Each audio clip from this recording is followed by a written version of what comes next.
نحمده ونصلي ونسلم على رسوله الكريم أما بعد. Allah subhanahu wa ta'ala has created men, and before men there were jinni living in the world. They have caused a lot of corruption, and then they were then annihilated, except a few who were left.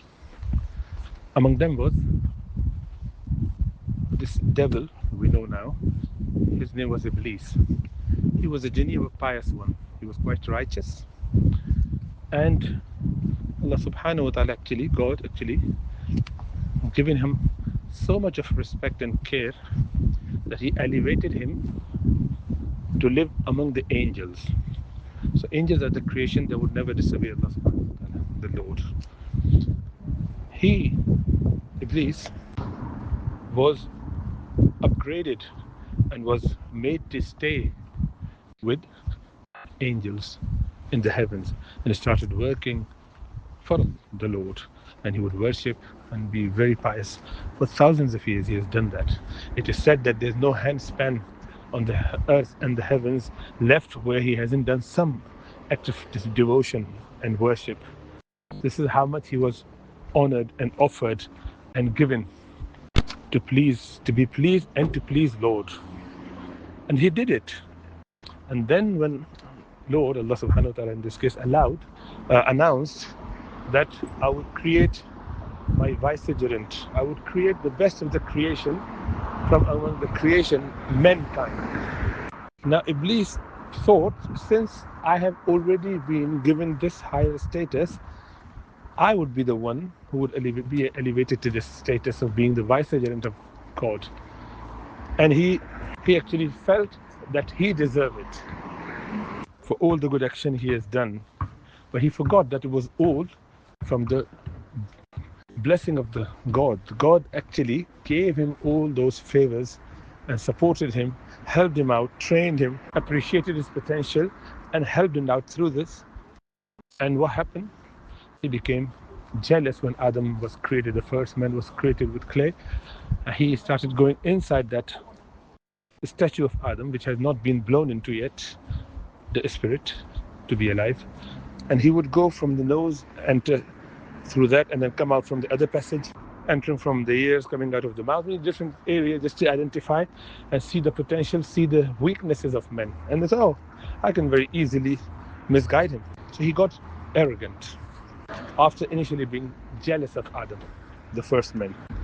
This jealousy led him to try and plan everything against mankind. So much so that when Allah subhanahu wa ta'ala, the Lord, asked him to bow down along with all the angels to Adam, he refused flatly, saying that I am better than him. You have created me from fire, and you have created Adam from clay. He is stinky. He hasn't got anything to offer. I have done this much, and I am very much worthy of being honored and respected. Yet you have opted and given this highest status among the creation to Adam. I'm not happy with that. I'm not going to listen to that. I would not bow down to him ever. God told him, is it not that I am commanding you? He realized that. He respected that. He said, I know, but I just give me respite to prove that your decision is wrong. Your command is wrong. I do not think that you have asked me to do something which is appropriate, because you are giving higher status to someone who is lowly. So with his jealousy, he became arrogant now, and he started rejecting, and then he became a disbeliever in the commands of Lord. He still believed God is there, yet he went out of his way to challenge God, to say that I will prove to you that man is not worthy of giving this highest status. Acknowledging all his previous good deeds, Allah subhanahu wa ta'ala, God said, okay, you have time to prove that. You have the time until the end of time, until the finish of this world. When this world would come to an end, that is the time, the day of judgment. Until that time, do whatever you want. So he said, I would come from right, left, and from front and back, and misguide him in every possible way, and would be sitting in his path, and he would misguide us. This is what his claim was. God said, okay, do whatever you want. My servants, those who were true to my faith and trust and my respect, those who honor me, they would never be on your side. I said, okay, that's a challenge. and you would not find many on your side, God. This is the challenge. This is the claim he made. God said, okay, we'll see. Then he said that, give me some support, some tools that I could use to misguide him. God said, okay, you'll be able to see them, but they won't see you. That's fine. Can I whisper them? Yes, you can whisper them. Can I get them to commit a sin? I can force them. So, no, you can't. That's unfair. They have to have a free will for them as well. And then after he got what he wanted, God said, but I would give my servants repeated reminders through prophets intermittently coming and reviving the message. And also, I would send them other ways, the books, for example, to be kept with them so that they can learn from it. I will be into, every so often helping them out. And if they sincerely repent, I will forgive all their sins. So all they need to do is to just work hard and repel all these whispers and insinuations. Appreciate my favors, acknowledge the animosity or enmity of Iblis, which then became Shaitan, we call it in Arabic, but devil. So he was rejected. He was cursed. Go out, but you have time. Because since that time, he has been trying his best to dissuade men from following the path of Lord. So he's a staunch enemy, obviously. Now, when you know about something, it is okay, but if you experience it, it becomes that much more easier. For that reason, God instructed Adam and his companion Hawa, the wife, when they were living in the paradise, the heavens up there, don't eat from that particular tree. And obviously, there's nothing wrong in any of the trees in Jannah, in paradise, because that's all pure and nice and clean. Nothing is bad in Jannah as opposed, like the food or whatever. But the reason for not allowing Adam and Eve to eat from it is to make it very clear to Adam how the Iblis, the devil, would plot against them. Because once you've seen a practical example, it becomes that much more easy to understand and remember. So he came in the guise of a friend, walking around with them, hanging around, and after some time talking about this. You were jinn before? We didn't know that. Okay, yeah. So how come that you be living with angels and all the pious, like in an environment here? So, no, it's a long story. I will tell you some other time. And that sort of funny chit chat that they would have, and slowly gaining the confidence. And finally, he said, by the way, it was all because there's a tree, very special one, and you shouldn't be eating from it because there's a very special thing about it, though. Well, I wouldn't tell you it now, at some other time. Just trying to make it much of a valuable thing, and slowly, Adam al-Islam trusted him that he has been a well-wisher. He's just trying to help me. And then he said, what, by the way, this particular tree has that special magical power. If you ate from it, you will be like angel, like me. You would never be like, you won't die. You will live here forever. So everyone wants that's a human tendency, built-in, yearning and longing to get the best comforts of the life. So we're all working for it. Success. Some would focus just in this world, some would for the life hereafter, but in a different ways. So everyone is after the success, whatever success they mean in their term. So this is what Adam then thought, okay, and he ate from it, forgot about that. So that's how Adam al-Islam then realized that this is my true enemy, no matter what he tried. That's why he could never misguide them.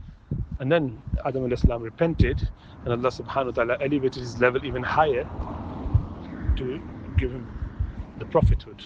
He became, the first man and also first prophet. And he had his children, they continued to grow. And then that's how Shaitan, the devil, continued his plot, coming to people here and there. So he would misguide whoever he would try to everyone, but there are certain people who would listen to him, certain other people wouldn't listen to them, and they would just go by the instruction of Allah subhanahu wa ta'ala, the Lord, through books. And this is what Allah subhanahu wa ta'ala said, that whoever follows my instruction through my prophets, through the books, and they would learn from that and behave. then they will be on the successful path. Otherwise, there'll be hellfire for them, a punishment. So you have to prove your worth, what you are, what is your potential, utilize it, do the right thing. Look at how Iblis had this old potential, but he opted for the wrong way. He was doing good all along. He was given whatever he could afford, based on his good potential and good deeds. But he opted to be, with his free will, on the wrong path. So he was not created evil to begin with. Obviously, inherently, he had that evilness that everyone has, a low bestial self. Human beings have that tendency, but also we have the angelic qualities as well. It's up to us to utilize that potential. The genie has the same potential, and some of them would utilize it, some won't. This is why a group of jinn, they came and they became Muslim at the hand of Prophet Muhammad, and this is mentioned in the Quran as well. Sallallahu Alaihi Wasallam, Surah Al-Jinn. قل أوحي إلي أنه سمع نفر من الجن. Yeah, that story there about a group of jinn. They came and then they learned about it, and then they accepted Islam. So there are good jinn and bad jinn. Likewise, there are good human being and bad human being. People and human being, like human being and jinn, they have this potential to opt for the right or wrong. God has given them the guidance to both. They have a choice to take which path. Obviously, ultimately, they would, you know, the path would be made easy for them, whatever they opt for. It would never be, they would not be pushed into doing this or that. That's their free will, because God is merciful.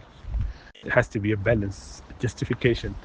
There has to be, if there was no test, no trial, then obviously there's no Jannah, no paradise. Now the question is, why God wanted to create a creation? That's up to Him. He has a choice. That's up to Him.